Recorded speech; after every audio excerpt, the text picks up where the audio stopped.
Todos, muito bom estar aqui, né? Nessa manhã maravilhosa, junto de todos, com tantas coisas importantes, né? De serem apreendidas agora. Bom, a minha parte foi o capítulo A Grande Batalha, que dá nome ao livro, né? E é um capítulo bastante instigador do ponto de vista das nossas reflexões desse momento que a gente está vivendo aí.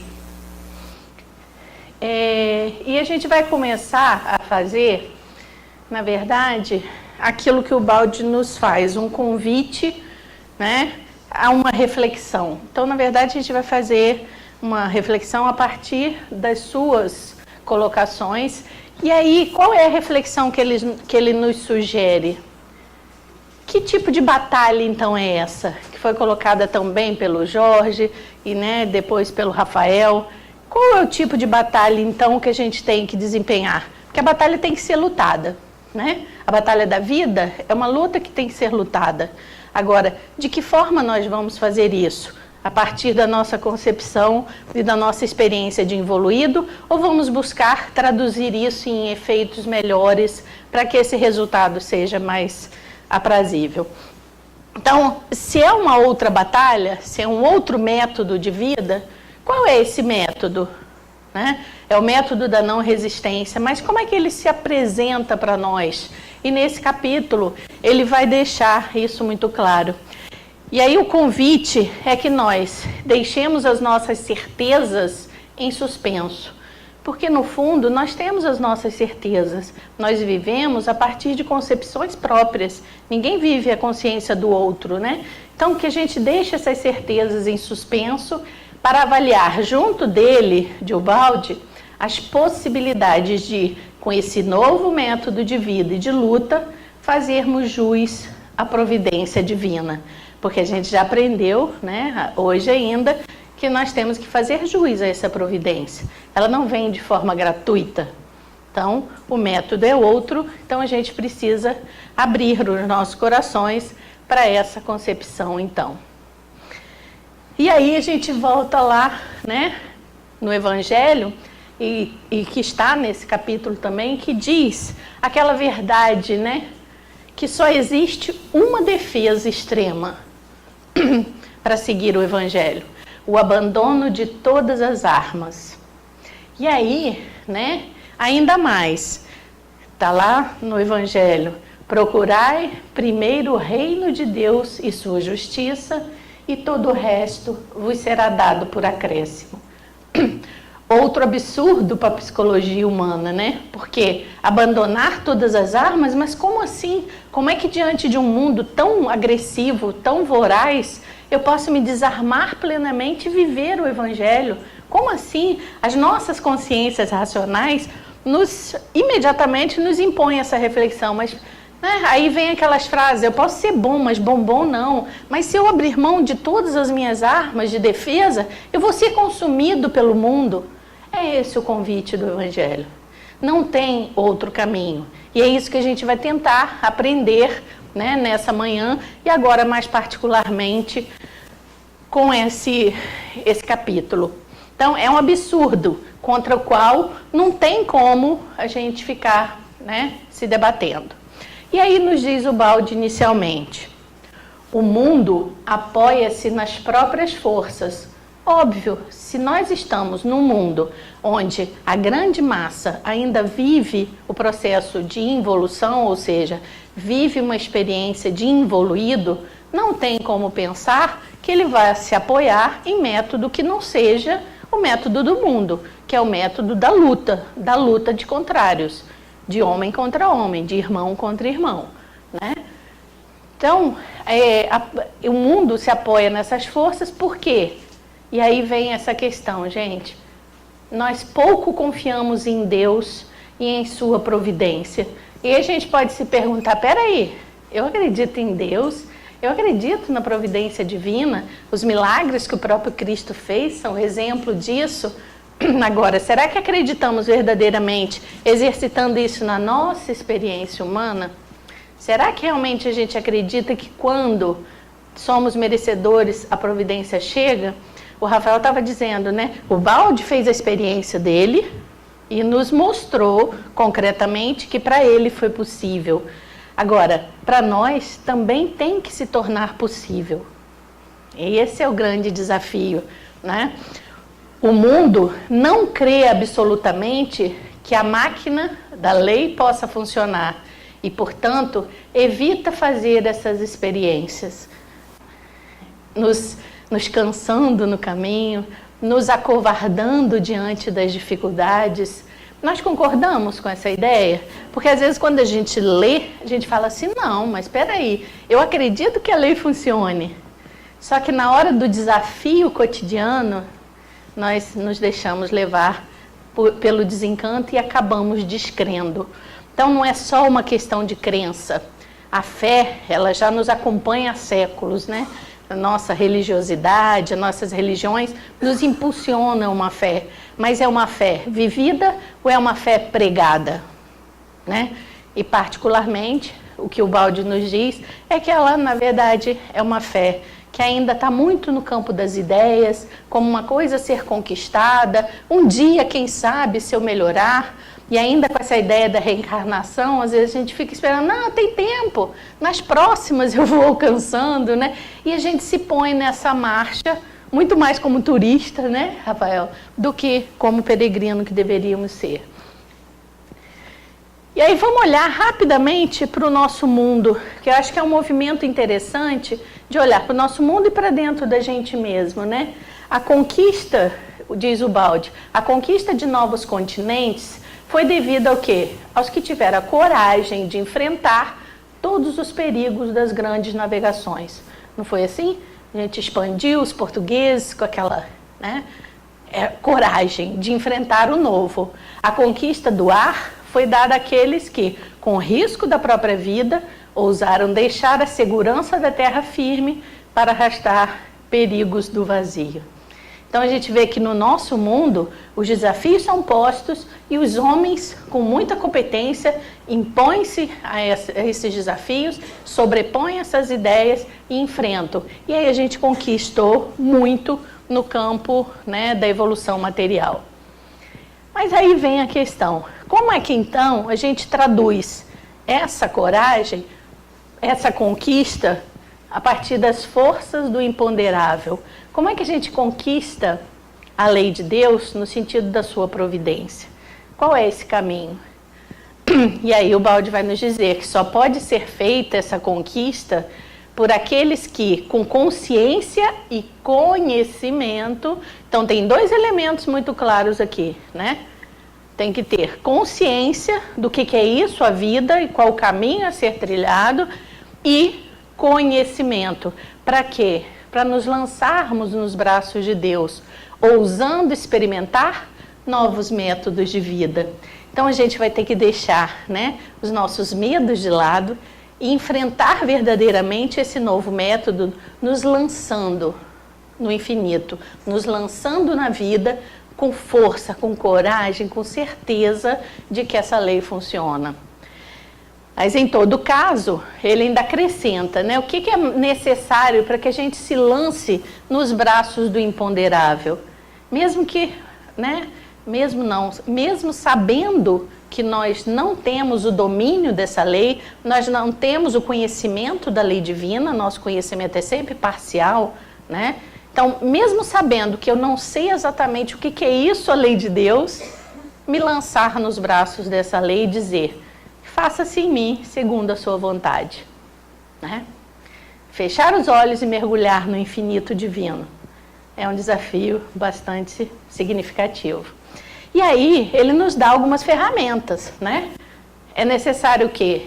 Primeiro, olha aqui, uma grande coragem, porque se trata de enfrentar o inexplorado.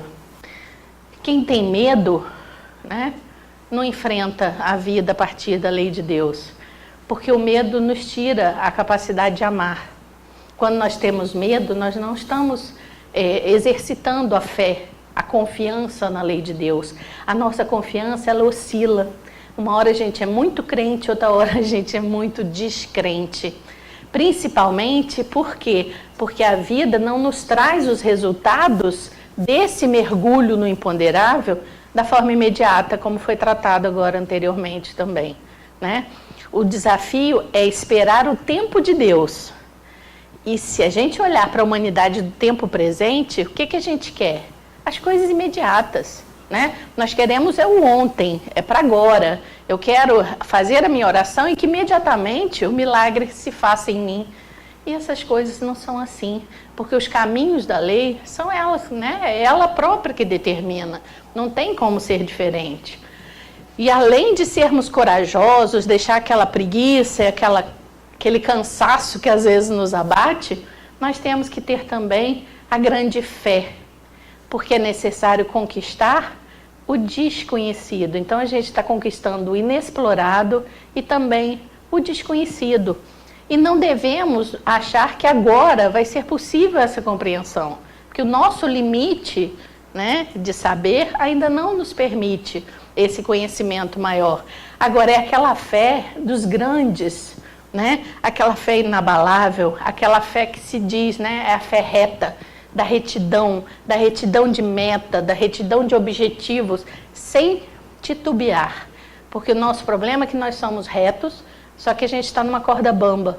Então, né, a gente consegue ir pela corda, mas a gente titubeia. Aparece um desafio maior, a gente se põe meio sem compreensão daquilo e o medo aparece.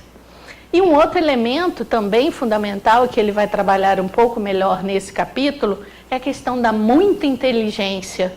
Inteligência mesmo, capacidade de raciocínio, conhecimentos, mergulho nas obras, mergulho no Evangelho, na lei de Deus. Para quê?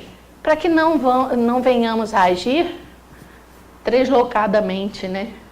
Porque quando a gente não conhece, a gente age por instinto. E quando a gente age por instinto, geralmente a gente colhe resultados não muito acertados, né? Então, é aquele tempo da degustação dos problemas, identificando quais as saídas possíveis, mas saídas possíveis dentro do Evangelho, com a direção do Evangelho. E, por último, uma coisa também bastante desafiante, que é o quê? Saber vencer todos os obstáculos e perigos. Que venham os obstáculos, porque eles são instrumento do nosso fortalecimento, são instrumento do nosso reconhecimento de que eles estão nos trazendo novas coisas e novas conquistas. Bom, aqui só para dar uma lembrada, né, porque os palestrantes anteriores já colocaram, o Jorge também, o evoluído e o involuído segundo a lei de seu plano. Só que aqui a gente destacou a perspectiva da relação com o outro, na relação com o próximo. Como é que somos nós, né? Na verdade, particularmente, né, digo eu, involuída. Logo que entramos em contato com o próximo, procuramos o quê? Imediatamente mandar, submeter e nos impor a todos. Então, o involuído tem essa gana, né, de poder, de mando, de controle. E isso a gente vê em todas as dimensões sociais. Sejam na religião, na política, na cultura, é sempre esse conflito, né? Quem manda mais? Então, na verdade, a gente vê na vida e na lei do plano de vida do involuído a hierarquia do mais forte e do mais fraco. Aquela velha história, manda quem pode e obedece quem tem juízo. Essa é a lei do nosso plano, é a lei mais comum, né? Já do evoluído, quando ele entra em contato com o próximo, com o outro, ele procura o quê? Compreender, perdoar, né? Para colaborar com ele. Então, ele vive num sistema orgânico. Então, o evoluído é aquele que já sente que o todo é parte. Eu acho que a primeira palestra nos deu bem essa ideia da unidade que deve ser a nossa existência comum, como coletividade, como filhos de um mesmo pai. Bom, e aí ele vai dizer uma coisa que às vezes a gente não para muito para pensar, que a inteligência é uma inteligência espiritualmente dirigida, mas ela se corresponde, ela acaba se produzindo no plano físico como fator determinante. E aí o Baldi vai dizer que alguns biólogos dizem que a matéria cinzenta do cérebro é maior no homem civilizado do que no selvagem, e de diferente estrutura. O próprio cérebro humano, entendido como templo da alma, ele vai se ressignificando e se redefinindo a partir da evolução espiritual, né? Então a evolução complexifica e aperfeiçoa a estrutura cerebral. Qualquer homem inteligente compreende, quanto seja estúpido e contraproducente, o sistema de rivalidade e de lutas contínuas.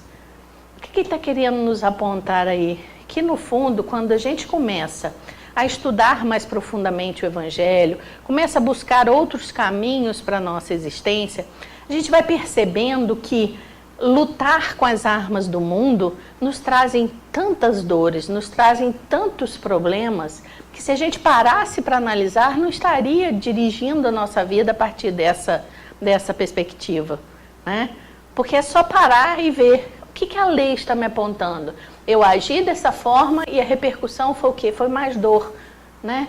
Então, por que a gente insiste nesse movimento de nos manter naquela perspectiva, né, agarrados ao mundo, agarrados à matéria, e não se permitindo dizer, não, eu dou a minha outra face, sim, né? Isso é o verdadeiro Evangelho. Evangelho não é utopia. Já conversávamos num dos estudos lá na fraternidade, né? Não é para estar lá nas páginas do Evangelho essas palavras, né, de amar o inimigo. Até porque não existem inimigos. O inimigo é o nosso irmão de caminhada. Em um outro nível evolutivo, talvez, mas, quiçá, a gente pode saber quem está certo nessa história, né? O quanto que nós temos que ter essa consciência de que, desenvolvendo a nossa inteligência, no sentido de nos capacitarmos para entender o Evangelho, que isso nos trará benefícios muito maiores para que a gente possa avançar nesse caminho. Bom, e aí, esse pedaço é bastante interessante. Ele sugere algumas qualidades novas para que nós alcancemos essas qualidades que unidas, que brotam juntas dentro desse processo de evolução. E aí ele diz, ao invés de desordem, organicidade. Então, será que nós fazemos como Francisco, onde há ódio que eu leve o amor, onde há ofensa que eu leve o perdão? Ou eu dou um boi para não entrar na briga, uma boiada para não sair dela? Quem somos nós? Ao invés de separatismo, unificação, será que, principalmente no meio, né, das religiões, na perspectiva da religiosidade, nós partilhamos com os nossos irmãos de outras, né, frentes de trabalho cristão as nossas ideias, ou nos separamos por religião, por forma de pensamento? Então é trocar esse separatismo que nos inviabiliza a evolução para um processo de quê? De unificação, de entender que em todos os caminhos, que todos eles levam a Deus, né? Ao invés da luta, colaboração. Nesse trecho, inclusive, ele fala dessa relação capital-trabalho, né? O mundo do trabalho como uma expressão desse processo de conflito permanente. Quanto é difícil, principalmente nesse espaço que nós estamos, da academia, né? Você dizer da colaboração necessária ao capital e ao trabalho. Mas como assim? O capitalismo explora, o capitalismo traz isso. Bom, será que é o capitalismo ou são os sujeitos que vivenciam formas de organização da economia, da política, da cultura? Então o problema não está no ismo que seja, está no homem que desenvolve essas competências. Ao invés da estupidez do ignorante que caminha por tentativas, e nós já vimos isso também hoje, temos que buscar a inteligência de quem conhece e sabe atingir seus fins. Qual é o nosso objetivo, afinal de contas? Né? Nós queremos sair dessa vida ricos materialmente, usufruindo de todos os benefícios dessa vida, e encontrar do outro lado algo que a gente não conhece muito bem, Ou queremos colocar na nossa vida a meta do Evangelho, abrindo mão das coisas do mundo? Não necessariamente viver na pobreza, né? Porque esse não é o conteúdo e o balde nos mostra muito tranquilamente isso. Mas viver a partir do nosso trabalho e que a nossa existência, momento a momento, esteja voltada para quê? Para nosso crescimento evolutivo. E na medida que a gente cresce, essas lutas, né? Esses contrassensos, essa desordem, o separatismo, a luta, vão deixando de fazer parte da nossa existência. A organicidade, diz o balde, para a qual a evolução leva o mundo, e o mundo caminha no sentido da evolução, implica por sua natureza seres o quê? Racionais, e presume inteligência. Essa forma de vida não poderá deixar de ser alcançada pelo homem coletivo do futuro, que chamamos o evoluído. Então, o evoluído, ele sabe lidar com a lei de Deus, ele testa e vence. Por quê? Porque ele crê. Porque ele tem inteligência suficiente para avaliar que nas linhas da sua própria vida, quando ele age a partir do Evangelho, isso é muito mais verdadeiro na vida dele. E aí vivemos, né, num mundo, como diz o balde, num mundo de efeitos, um mundo na superfície dos fenômenos, sem saber ver em profundidade. Se é uma coisa que nós não sabemos fazer, é ver em profundidade. Entender que por detrás da história humana, por detrás da história pessoal, tem as linhas da vida, a direção imposta pela lei de Deus. Aprendamos então, com o balde, a ver em profundidade essa nossa existência. E aí ele vai trazer o método para a gente avançar nesse sentido. 3 são os elementos que nesse momento se acham em campo. Primeiro, as forças humanas lançadas ao ataque para sujeitar o instrumento aos próprios fins. Então, como já visto hoje também, ou seja, a vida vai nos testar, a vida vai nos trazer desafios, que às vezes a gente tem a ilusão de que vivendo o Evangelho, a vida vai ser suave, que não vai haver, né, interferência do outro contra mim, nada irá me acontecer porque eu estou vivendo bem com Deus. Lê do engano, porque a vida não perdoa aqueles que vivem o Evangelho. Se a gente pegar o livro Descido dos Ideais de Ubaldi, né, ele vai mostrar lá vários luminares da nossa história humana, o quanto foram perseguidos, maltratados, deixados, né, afastados do convívio do seu grupo, simplesmente porque decidiram viver o Evangelho, ou decidiram dizer verdades que antes não tinham sido ditas. Então, as forças humanas vão se lançar, sim, em cima, com muita garra, em cima daqueles que querem iniciar o processo de viver o Evangelho. Só que as forças do alto que intervêm na luta, impondo-se a todos os impulsos contraditórios, vai acontecer, para que se chegue ao completo cumprimento dos próprios fins. Então, as dores do mundo, as garras do mundo vão chegar, sim, mas as mãos de Deus estão sobre você, porque você está fazendo o movimento. E aí, se pensarmos nós, que como diz o balde, né, estamos fazendo o início do caminho de volta ao Pai, né, nós vamos pensar, bom, a providência provavelmente não vai ser de 100%, mas se a gente começa a fazer esse movimento, já que estamos no início do caminho, a gente vai percebendo que as coisas vão se fundamentando de alguma forma, e as forças do alto vêm. Quantas vezes acontecem milagres na nossa vida e a gente acha que isso é obra do acaso? Quantas vezes, né, acontecem situações em que você se pergunta, mas como eu consegui sobreviver a uma doença que mata a todos, mas eu sobrevivi? Como é que sobrevive alguém de um acidente, um só no meio de 40? Todas essas coisas, né, que nos acontecem, que às vezes a gente esquece que são as forças do alto em operação. E por fim, né, o outro elemento, o instrumento humano, agredido pelas forças humanas, é defendido pelas do alto, desarmado e triturado, porque ele não usa as armas do mundo, né, entre os dois poderosos antagonistas, donos do campo e da batalha. Então a batalha, na verdade, é uma batalha que se faz para além da nossa experiência humana. É uma batalha entre o bem e o mal. É a batalha entre Deus e o mundo, né? E aí nós ficamos nesse meio, triturados.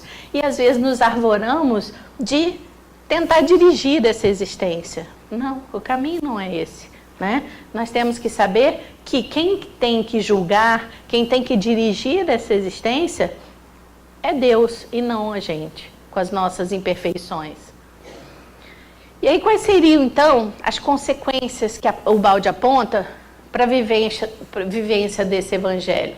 Quando a gente começa realmente a vivenciar o evangelho na nossa vida, vai existir então a proteção das forças do alto como coisa que lhes pertence para o alcance dos seus objetivos, né? Ele vai alcançar os seus objetivos porque são objetivos dentro da sua missão, porque cada um de nós tem a sua. Menor, né, importância, maior importância, mas todas importantíssimas para o nosso crescimento. E aí, quando esse ser, né, começa a ter a proteção das forças do alto, que foi o caso de Ubalde, como é que o mundo vê? O homem evangélico aparece só aos olhos cegos do mundo, enquanto está de fato muito bem armado. Então o mundo ataca e tenta destruí-lo. Esse é o movimento. Essa é a grande batalha da qual ele fala. Ele trouxe o exemplo próprio como uma forma de nos mostrar que é possível, mas no fundo ele está falando de uma grande batalha entre sistema e antissistema, né? Do quanto, de alguma forma, a gente tem que entender que o antissistema não tem força suficiente para desestruturar. Por isso, ele interpreta para a gente, né? O sistema é perfeito, ele é orgânico, é unicidade. E mesmo que tenhamos nos manifestado aqui dessa forma invertida, nós de lá não saímos. Nós estamos em Deus, nós somos parte dele, né? E essa batalha é uma batalha do antissistema. E o antissistema ataca e tenta destruir. Segue-se daí que o mundo comete o grave erro, e é realmente um grande erro, de acreditar que combate um desarmado. E a gente se colocar na história, né, dos grandes santos, ele faz uma análise belíssima, né, sobre Teilhard de Chardin, homens fantásticos nas suas ideias e que foram, né, perseguidos e praticamente destruídos do ponto de vista humano. E a satisfação que esse destruidor tem em deixar alguém de lado. Vamos trazer para a coisa mais comum, né? Quantas vezes em nossos grupos religiosos a gente alige alguém porque tem uma postura diferente e quem consegue afastar aquele sujeito fica feliz, né? É a felicidade do involuído. Consegui, conquistei o meu poder, eu consigo afastar quem eu quiser daqui do meu grupo. Olha que tamanho é o nosso, né? Eu acho que é importante a gente reconhecer em nós essas fragilidades, porque nós somos assim. O outro pensa diferente, eu já excluo da minha vida. Não, eu não partilho mais nada com ele porque ele pensa diferente de mim. Onde que está o todos somos um? Onde que está o ama teu próximo? Está no discurso, está lá na palavra escrita morta.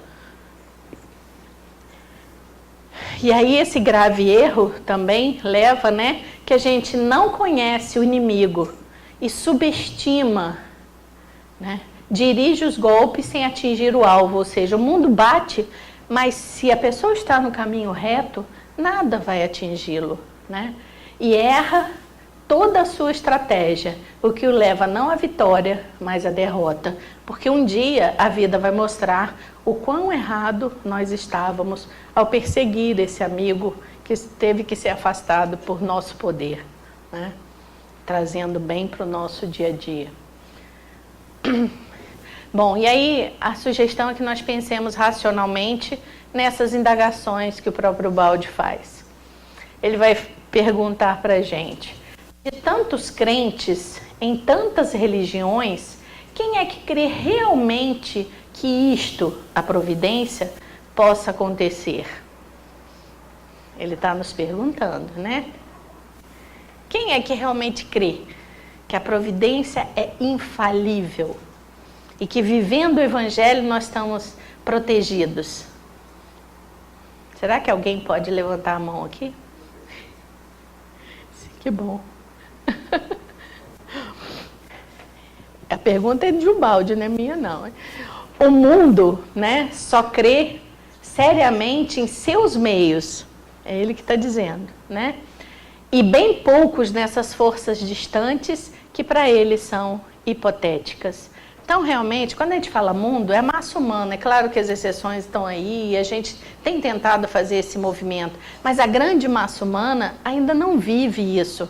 Não crê verdadeiramente no Evangelho. Tanto que faz a sua oração, mas também, né, põe o pezinho atrás, deixa a pulguinha atrás da orelha, pensando assim, bom, mas se não acontecer, o que eu posso fazer? Nós usamos dessa estratégia, né? Então, a segunda pergunta, quem é que sente realmente o poder das coisas espirituais? E aí, para a primeira pergunta, ele responde, o mundo só crê seriamente em seus meios e bem poucos nessas forças distantes que para eles são hipotéticas. Então, é claro, alguns de nós crê, mas crê seriamente? Na medida necessária, a vivência 100% do Evangelho? Porque tem que ter a contrapartida. Nós temos que fazer esse movimento, né? E, para a segunda questão, ele diz, e se fala de missão, acredita que pode dobrá-la a serviço dos pequenos objetivos particulares, apoderando-se, coisa facílima, de um instrumento desarmado. Então, às vezes, a gente assume lugares na vida onde você assume uma certa coordenação e toma aquilo como um excesso de poder, né? Se apodera disso e usa para objetivos particulares. E usa também aqueles instrumentos desarmados. Quer dizer, o Ubaldi viveu isso aqui com muita clareza, né? Ele foi esse instrumento desarmado que houve a tentativa de trazê-lo para um grupo onde ele disse, não, né? A minha ideia é universal, a minha ideia é fraterna, a minha ideia é coletiva. Eu não posso me aprisionar a um determinado grupo. Bom, e aí no momento de perigos e dores, eis a grande ideia que ele traz. Aparece então a mão de Deus que milagrosamente inverte a situação. Então esse é o milagre da vida daquele que vive realmente o Evangelho. Mas ele espera até o último minuto, não é um milagre imediato. Ele tem que esperar o tempo certo. Então, no momento exato, o milagre acontece. No momento exato, as mãos de Deus aparecem com mais clareza para esse ser, e aí a situação se inverte. Mas, para isso, ele precisa se colocar como o quê? Como instrumento, né? O homem se colocando como instrumento nas mãos de Deus. Ninguém melhor que o nosso Mestre Jesus para nos ensinar isso, né? Como ele sempre dizia, não sou eu que faço, né? É o Pai que faz. Ou seja, e nós às vezes nos arvoramos, né, de grande inteligência, de grande capacidade. Nossa, eu passei no concurso, nossa, o quanto eu sou bom na minha profissão. Se somos bons, é porque alguma missão nós temos por detrás das nossas atividades, né? Deus está fazendo através de nós e nós temos que ser bons instrumentos para isso, né? Então, esse ser que se coloca como instrumento sente a presença dessa inteligência que o guia, que provê tudo, a cada passo, o necessário. O quanto nós somos beneficiados dia após dia na nossa vida, né? A gente acorda, o ar, o sol, né? Tudo, a nossa existência toda provida dos mínimos necessários para isso. E a gente acorda, nem sequer diz bom dia, Jesus, né? E já sai para a vida, para o trabalho, para as coisas do dia a dia, sem essa reflexão de que a vida já é um milagre em si mesmo. Que a vida já é essa experiência maravilhosa, onde quando a gente usa dessa inteligência, a gente vai ter o provimento de tudo que a gente precisa. Apresenta e movimenta as pessoas adequadas, a lei, né? Quando ela quer, quando ela age, ela apresenta aquela pessoa para que cada uma, mesmo sem o saber, realize a parte que deve. A inteligência que amadurece os acontecimentos no sentido preciso, segundo os planos pré-estabelecidos. Vamos imaginar uma situação, né? Você está numa cama de hospital, vivendo uma experiência de uma doença. E aí você fica lá pedindo ao Pai a cura dessa doença, mas não percebe que na sua estada no hospital, apareceu aquele médico maravilhoso que cuidou de você com toda a dedicação, aquele amigo que fazia tempo que não passava, mas sabia que você está lá e faz uma visita e te dá uma palavra de conforto. São os pequenos milagres e que às vezes a gente não enxerga. As coisas vão sendo alinhavadas, né? Aparece aquela pessoa, né, adequada e te ajuda. A doença ainda vai demorar a passar, mas todos os benefícios estão sendo providos durante essa experiência, né? Então a gente não percebe muitas vezes isso. O instrumento sabe que, embora não conhecendo todo, porque a gente não conhece, né, completamente a lei de Deus, é saber que existe um plano que fatalmente deve realizar-se até o fim. Pois, apesar de todos os obstáculos, ninguém poderá jamais vencer as forças do alto que dirigem aquele plano. Então, é essa certeza de que ninguém tem força suficiente para superar as forças que vêm do alto. Deus é o Senhor, Ele está no leme das nossas vidas. E essa certeza, e eu estou insistindo nisso porque nós precisamos colocar na nossa consciência essa certeza de que Deus está no leme. Não existe nada que aconteça que não esteja dentro dos seus planos. Mesmo o mal é usado como instrumento do bem. A gente lê isso, os nossos amigos espirituais vivem dizendo para nós, né? A dor é nossa amiga. Só que a gente olha para a vida e fala, nossa, mas está tão forte, né? E aí nos acovardamos diante da vida. E aí entramos em depressão, e aí ficamos entristecidos, nos afastamos do mundo, deixamos o trabalho da caridade, do enfrentamento da vida para depois, quando as coisas melhorarem para mim. E é assim que a gente age, né? Dificilmente a gente modifica esse comportamento. Então, aqueles que são grandes, eles sabem, né, que ninguém vence as forças do alto. Deus é o Senhor, né? E aí ele nos aponta o grande milagre. O grande milagre é o cumprimento de uma missão, né? De uma missão que torna-se um grande milagre, constituindo de muitos milagres menores encadeados, de tantos fatos humanamente inexplicáveis que geralmente não ocorrem e que têm algo de prodigioso. Então, no caso de Ubaldi, né, quando a sua missão se cumpre,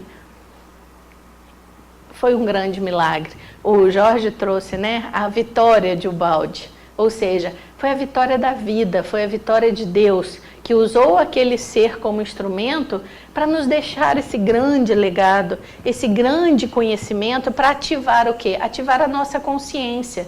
E olha a grandeza dessa obra quando traz isso para o tempo presente com um método científico, racional, porque as reflexões que ele traz nos livros são reflexões racionais, cientificamente conduzidas, ou seja, tese, antítese, síntese, ideia, caminho dessa ideia e onde se quer chegar, para que o homem moderno, com essa racionalidade, possa repensar o que é isso, o Evangelho, que não é uma coisa de mentira, que o Evangelho é uma realidade a ser vivida, né? Bom, e aí a gente pode pensar, e ele faz isso, né, nesse capítulo, nos perguntando, seriam os acontecimentos obra do acaso ou do ser? Somos nós que dirigimos a vida? Ou as coisas acontecem por acaso e a gente tem que lidar com elas? Não, é matematicamente dirigido. Tudo, absolutamente tudo, aquela coisa, né? Não cai uma folha de uma árvore sem que seja do conhecimento do Pai. Então, todas as experiências, tudo que nos acontece de positivo e negativo, são milimetricamente conduzidas para quê? Para nos ofertar experiências de vida, né? Dolorosas ou felizes, para que a gente faça esse movimento de crescimento espiritual. E aí ele diz, né? Como pode vencer em nosso mundo feroz um ser desarmado que só pede para abrir seus braços a todos? Né?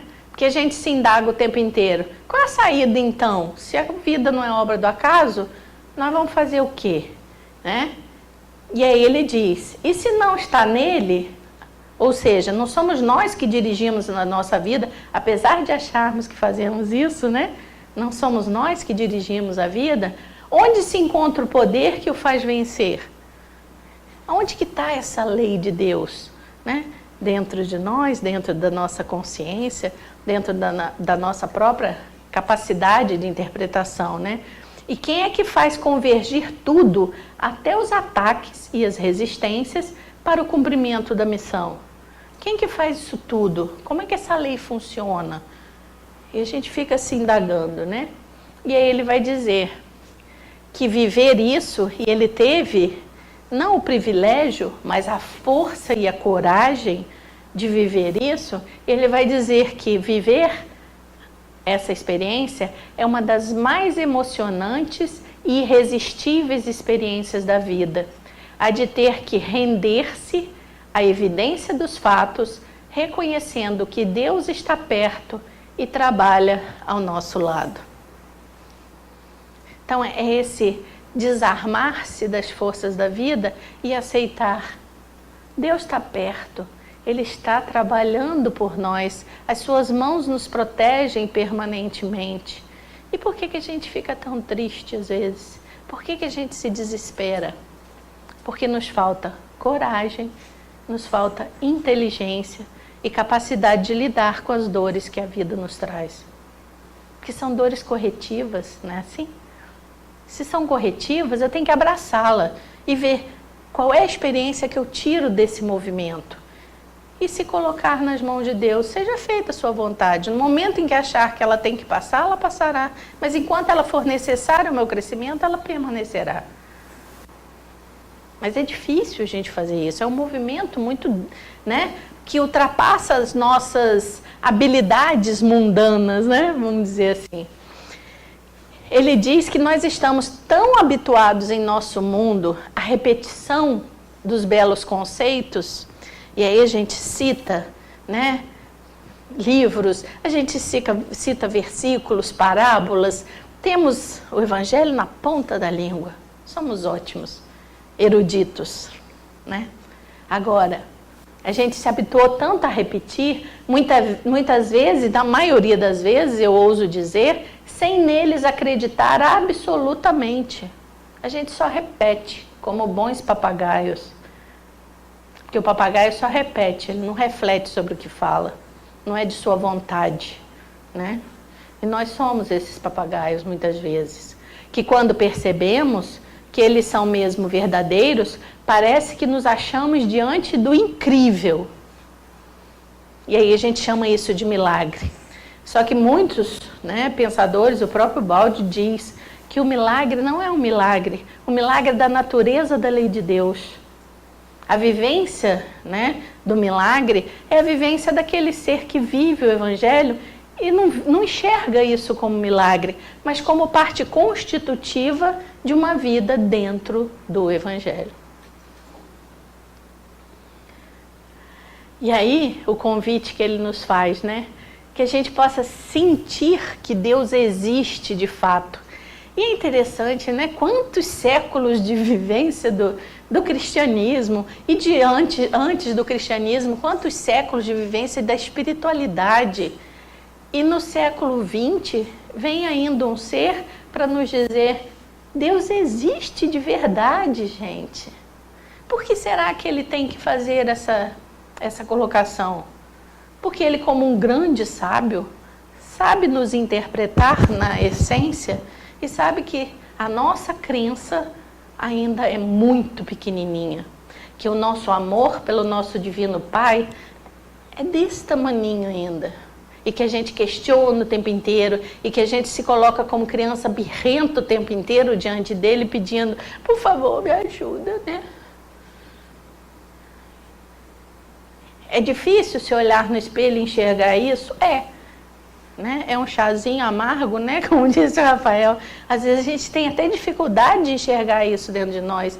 Mas ele precisa ouvir e ele está dizendo para a gente, Deus existe de fato. É necessário que a gente perceba a sua presença ativa em nossa vida. É uma presença que não deixa de ser.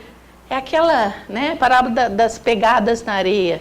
Quando a gente pensa que Deus não está conosco, é o momento que Ele nos coloca no colo e que nos carrega e que nos dá força e coloca os instrumentos certos ao nosso redor, que vem aquela mão amiga. Mas a gente não enxerga como cegos que somos. Então, é importante que nós façamos essa percepção, né, da presença de Deus ativa em nossa vida. Quando se sabe o poder que Ele dispõe, nos deixaria, quando que, ao pensar que Ele dispõe essa força, nos deixaria amedrontados e nos aniquilaria. Não for o quê? A confiança da sua bondade e, ao mesmo tempo, isso vai nos inspirar. Então, o que ele está querendo dizer aqui, né? Que a grandeza de Deus é tão imensa que aos olhos dos cegos é como a gente vê olhar o sol. Nós não conseguimos olhar o sol diretamente. Por quê? Porque os nossos olhos, o nosso instrumento não é capaz. Então, quando a gente olha para Deus, a gente poderia estar se aniquilando, ficar amedrontado diante dessa grandeza imensa que é o divino. Só que o que não faz com que a gente se amedronte e aniquile é saber o quê? Que existe uma bondade, um amor tão profundo que não existe aquilo que a gente chama de castigo ou provações maiores do que a gente possa suportar. O colo do Pai é perfeição, é lugar de repouso, é lugar de paz. Essa paz que a gente fala que tem que ser de dentro para fora, né? Uma paz interior que nada abala, a paz dos verdadeiramente crentes. É uma sensação que não pode ser transmitida, não pode ser ensinada. Ele disse que ele viveu. Agora o convite é, vivam também, meus filhos, né? Vivam também essa paz de quem vive a experiência do Evangelho. Experiência que só quem experimentou sabe o que significa. Então, sabe quando a gente vai saber o que o Bode sentiu naquele momento?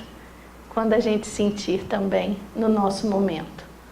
Aí sim, a gente vai saber exatamente do que ele estava falando quando ele diz, né, dessa certeza, dessa sensação de dever cumprido, de ter cumprido todas as nossas, né, missões.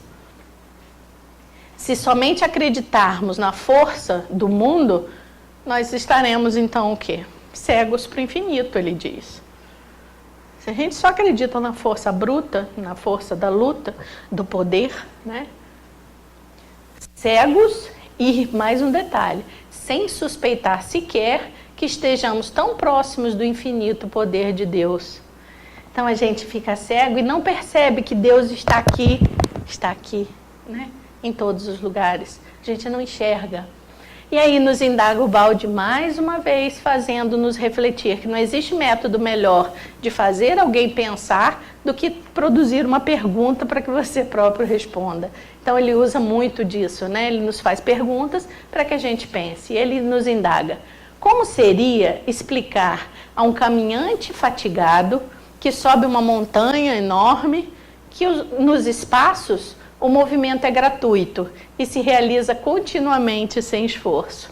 Como ensinar ao homem do mundo que para tudo tem que ter uma batalha, né? Que a gente chama de um leão por dia, que tudo no sistema é gratuito.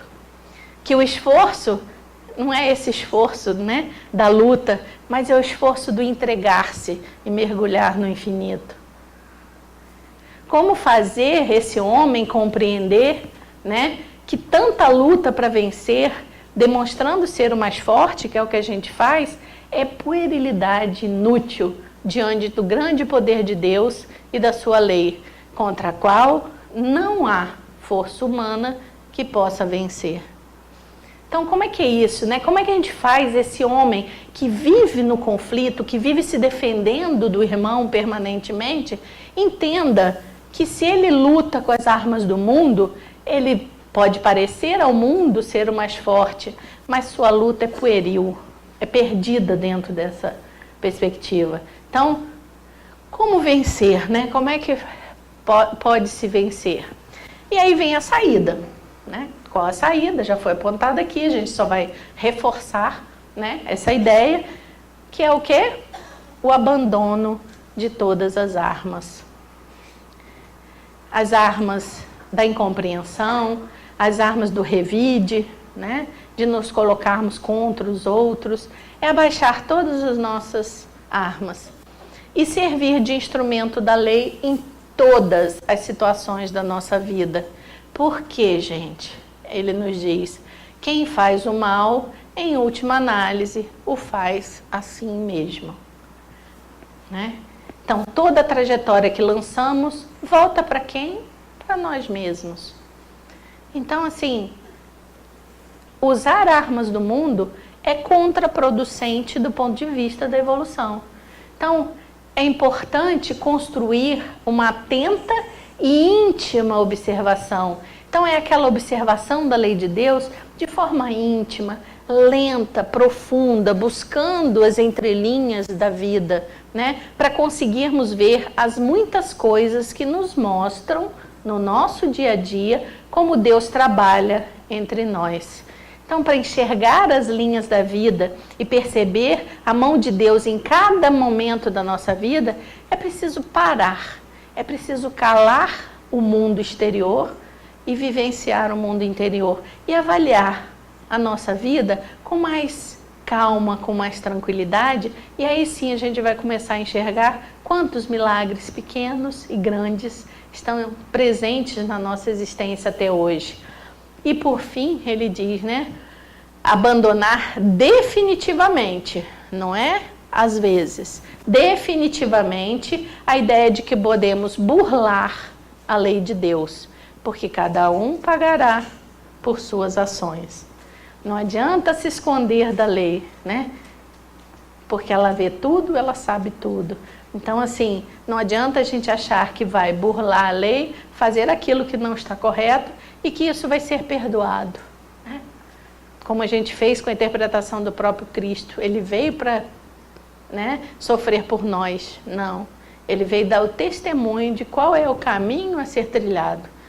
Agora, os nossos pecados somos nós mesmos que vamos pagar para ter o caminho de retorno aberto.